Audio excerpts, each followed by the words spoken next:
Tonight, imagine you're on a ship that experts have called unsinkable. You'd feel safe. You'd sleep easy. You might even brag about it in a letter home. That's exactly what happened on the night of April 14th, 1912. And by the next morning, over 1,500 people were dead. But here's the strange part. The iceberg wasn't really the reason. You've heard the short version. Big ship, big iceberg, big tragedy.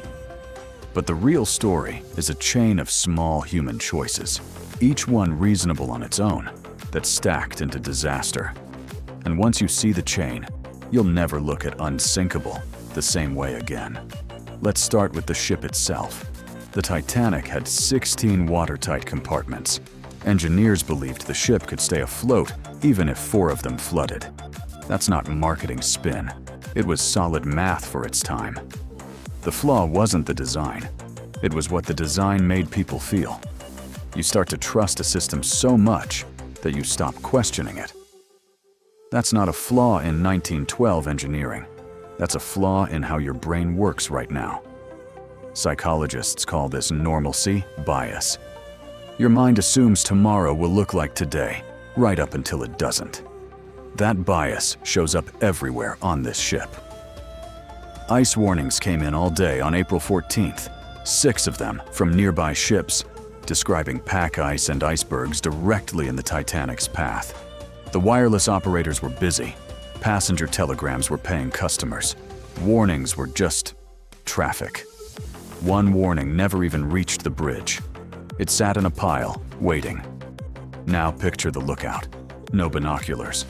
They'd been misplaced back in Southampton, locked in a cabinet nobody had the key for. So 2 men stood in the freezing dark, scanning the horizon with nothing but their eyes, on the darkest, calmest night of the crossing. Calm water usually means safety. That night, it meant no waves breaking white against the ice. Nothing to catch the eye until it was almost too late. By the time the iceberg was spotted, the ship was less than half a kilometer away. The crew turned hard. They nearly cleared it. The hull scraped along the ice for about 10 seconds, and that's the counterintuitive twist most people never learn. The ship didn't drive into a single wall of ice. The iceberg only kissed the hull, popping rivets and buckling steel plates across 6 compartments in a thin, ragged line. 6. One more than the ship was built to survive. If the crew had turned the wheel a moment later, or not at all, some historians argue the Titanic might have survived a head-on hit. Full compartments up front, but the ship would have stayed up. Trying to dodge the danger completely may have caused the exact damage that sank it. Now, for the part that turns a disaster into a tragedy. There were only 20 lifeboats, enough for about half the people on board. Not because of cost-cutting or missing boats. The ship actually had space for more. But the regulations of the time-based lifeboat numbers on a ship's tonnage, not its passenger count, written back when ships were smaller. Nobody had updated the rule for a vessel this size. The Titanic was following the law. The law just hadn't caught up to reality yet. So you had a crew undertrained in an emergency they'd never rehearsed, lowering half-empty boats into freezing water, while a nearby ship, the Californian, sat close enough to possibly help, but never got the message. Its radio operator had gone to bed for the night. Every piece of this, the trust in technology, the ignored warnings, the outdated rule nobody revisited, the sheer belief that this ship was different.